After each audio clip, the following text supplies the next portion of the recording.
महाकुंभ मेला एक पवित्र स्नान। ये मेला हर 12 साल में आयोजित होता है और इसे दुनिया का सबसे बड़ा धार्मिक आयोजन माना जाता है। महाकुंभ मेला हिंदुओं का एक महत्वपूर्ण त्योहार है।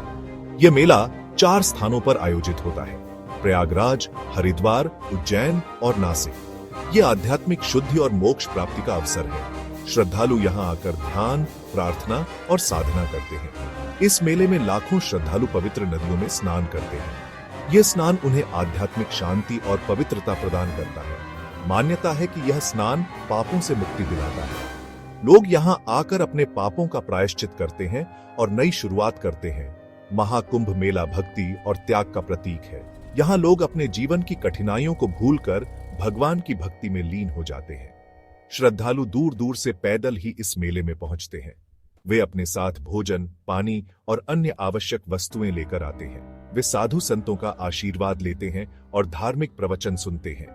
साधु संतों के प्रवचन उन्हें जीवन की सच्चाई और धर्म के मार्ग पर चलने की प्रेरणा देते हैं। यह मेला भारतीय संस्कृति का एक अद्भुत दर्शन है। यहाँ विभिन्न प्रकार के सांस्कृतिक कार्यक्रम आयोजित होते हैं, जिनमें नृत्य, संगीत और नाटक शामिल हैं। यहाँ विभिन्न संप्रदायों और जातियों के लोग एक साथ आते हैं। यह मेला सभी को एकजुट करता है और आपसी भाईचारे का संदेश देता है। महाकुंभ मेला मानवता और एकता का संदेश देता है। यह मेला हमें सिखाता है कि हम सभी एक हैं और हमें मिलजुल कर रहना चाहिए।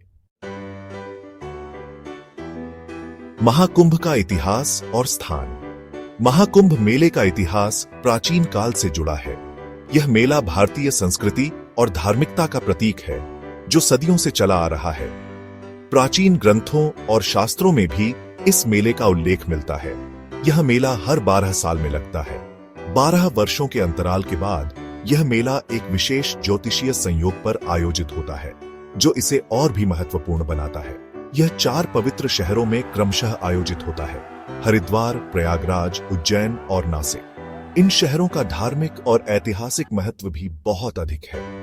हरिद्वार में यह मेला गंगा नदी के तट पर लगता है।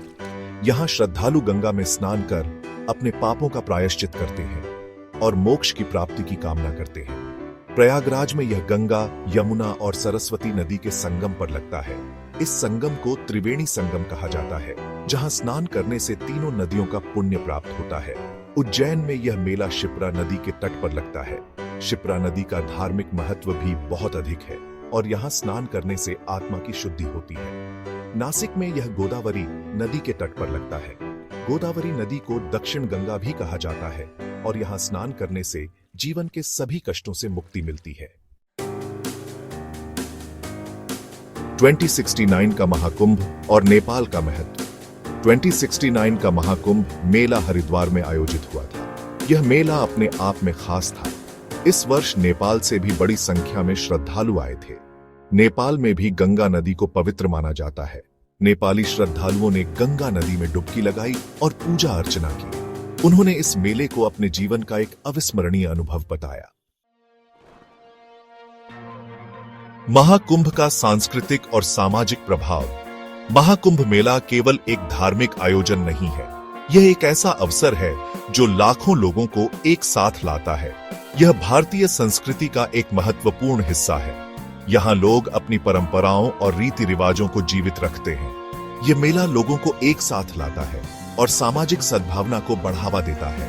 यहाँ लोग एक दूसरे से मिलते हैं, बातें करते हैं और अपने अनुभव साझा करते हैं। लोगों में आपसी भाईचारा और एकता बढ़ती है। यह मेला एक ऐसा मंच है जहाँ विभिन्न समुदायों के लोग एक साथ आते हैं। इस मेले में विभिन्न सांस्कृतिक कार्यक्रम भी आयोजित होते हैं। यहाँ लोग नृत्य, संगीत और कला का आनंद लेते हैं। लोग संगीत, नृत्य और कला का आनंद लेते हैं। यह मेला एक सांस्कृतिक उत्सव है जो लोगों को अपनी जड़ों से जोड़ता है। महाकुंभ मेला भारतीय संस्कृति और परंपराओं को जीवित रखने में महत्वपूर्ण भूमिका निभाता है। यह मेला हमारी धरोहर को संजोने और अगली पीढ़ी को सौंपने का एक माध्यम है।